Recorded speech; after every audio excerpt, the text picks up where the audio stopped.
Salut tout le monde. Aujourd'hui, nous allons voir en détail les paramétrages de MetaFuture. Ok? Je vais...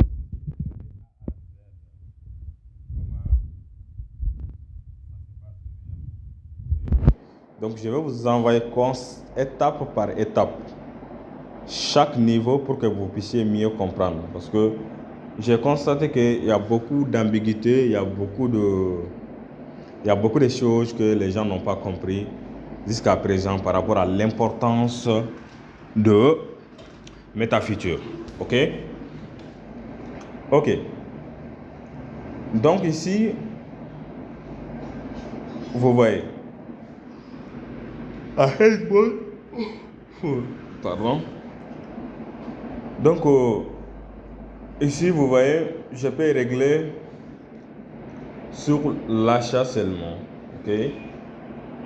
Et là, je le mets de cette manière.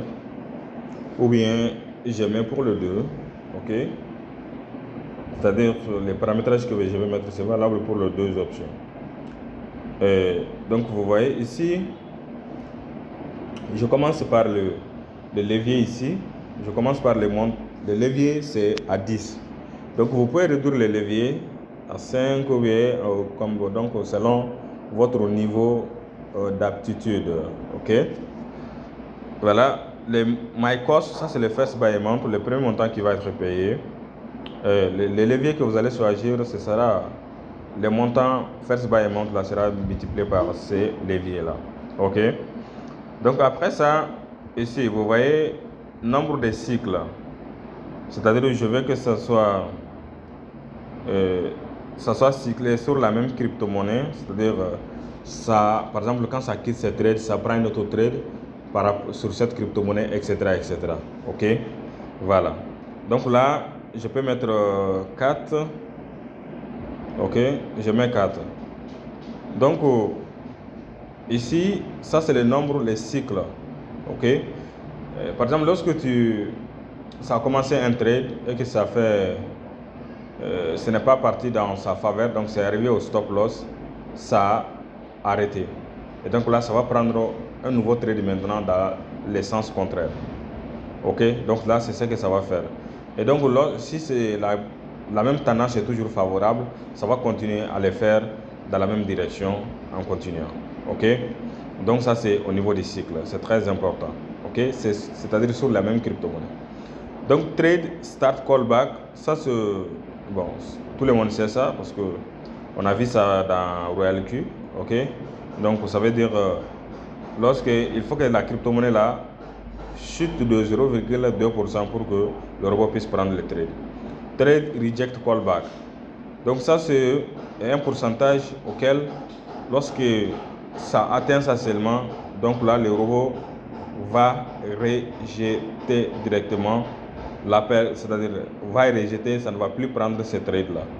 Par exemple, si c'est à 0,2 et que tu as mis 3, lorsque ça dépasse 3% seulement, et donc là le robot va rejeter cet appel là directement. Ok. Le head, reverse or direction trigger, ça c'est un pourcentage que tu mets. Par exemple, je vais mettre voilà, je vais mettre 3 ou 4 comme ça. Oui, ça c'est trop. 2, voilà. Par exemple, lorsque c'est par exemple, lorsque je suis en train de trader dans les buys, c'est-à-dire long, que je prédis que la crypto-monnaie là va monter, ok, avec le robot là bien sûr, que le robot a fait, et soudainement ça a commencé à chuter, ok. Donc lorsque ça commence à chuter, donc le pourcentage que j'ai mis ici, tu vas voir ces pourcentages là marqués dans ton compte de robot là, même sur Binance tu vas les voir également. Lorsque ça arrive à ce pourcentage que tu vas mettre ici et qui affiche ici, et directement ça va rejeter, c'est-à-dire ça va placer un autre trade dans le sens contraire. Par exemple, c'est ça le hedge mode, c'est-à-dire déjà une position est déjà activée au niveau des buys, et donc maintenant que c'est en train de chuter maintenant, c'est en train de chuter dans le sens contraire et que c'est arrivé, par exemple, ce Bitcoin a fait moins 2%, et directement ça va déclencher une nouvelle position maintenant dans le sens contraire que ça va chuter. Et donc là maintenant, tu vas te faire des profits à ce niveau-là. Donc tu vois, et donc en attendant, lorsque l'autre côté là, le marché là, ça reverse vers la hausse, et donc là, ça trouvera que l'autre position là est toujours là-bas, et donc là, tu vas encaisser des profits, beaucoup plus de profits, ok? Dans le cas où cela ne se passera pas, quand même, ça va diminuer tes pertes, parce que déjà, tu vas ramasser des pertes et des profits de l'autre côté, des sens contraires, et donc de l'autre côté, ça va déclencher au niveau de ton stop loss, ça va s'arrêter là-bas. Donc ça, c'est le plus important, ok? Donc BTC callback, ça c'est un montant auquel lorsque le robot va acheter, et donc il faut que ça va regarder le Bitcoin. Lorsque le Bitcoin fait une chute de, par exemple, de 100 $, et donc là, ça va se positionner. Ça c'est sur la bougie. Ok, donc je peux prendre le jour ici, tu peux prendre, bon, ils ont mis, voilà, donc ici, je vais mettre,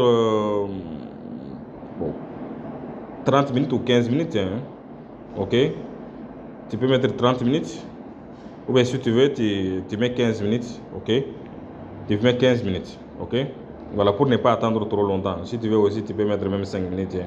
Il n'y a aucun problème, tu mets 5 minutes, ok, voilà, ça c'est à ce niveau, ok, les montants que tu vas mettre ici.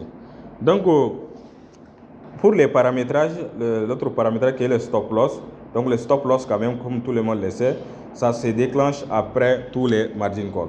Mais si tu veux que le stop loss se déclenche avant de faire le margin, que ça ne fait pas de margin call, tu cliques sur stop margin call, ok, voilà, donc c'est cette différence qui est, ok, donc le stop, les margin, le stop loss, disons, c'est comme ça marche.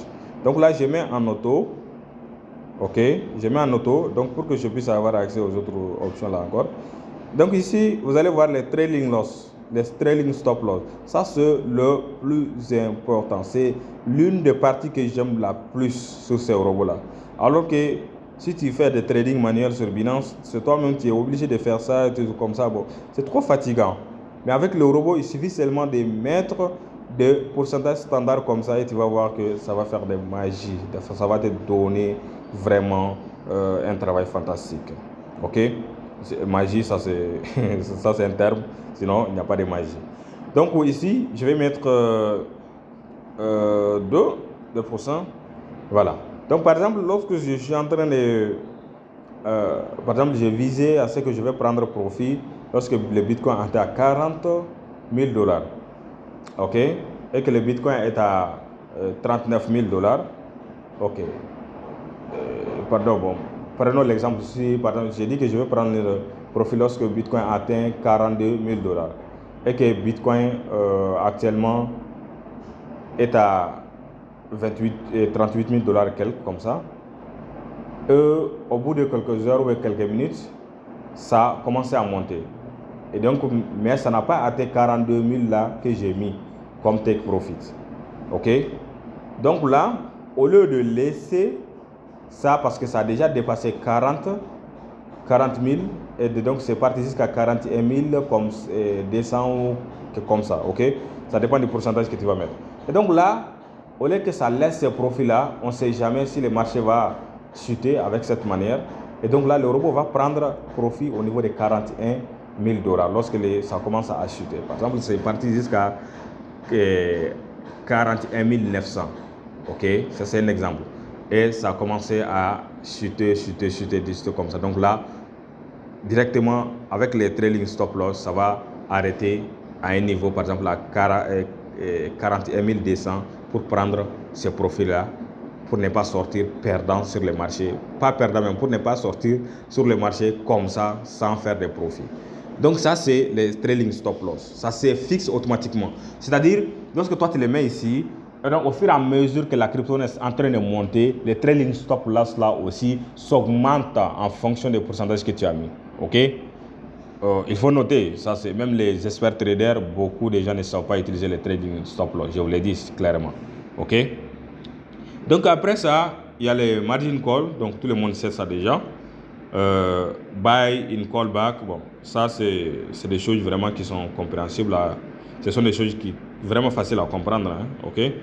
Voilà, donc maintenant, si tu veux que same direction call, margin callback, call limit, donc là, que ça trade dans la même direction avec les margins, des trucs comme ça. Donc là, tu peux mettre 2 ou bien ça dépend ce que tu vas mettre en fait. Ok?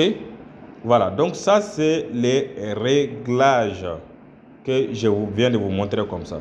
Je peux mettre le stop loss comme ça et j'ai réglé tout, cycle, tout. Et je clique sur, voilà, j'ai mis en auto, hein. Si tu ne mets pas en auto les trailing stop loss, tu ne vas pas avoir accès à ça, hein, ok. Voilà, et je clique sur confirmer, ok. Voilà, ça trouvera déjà que ton hedge mode là aussi tu l'as, tu as activé ton hedge mode là aussi, ok.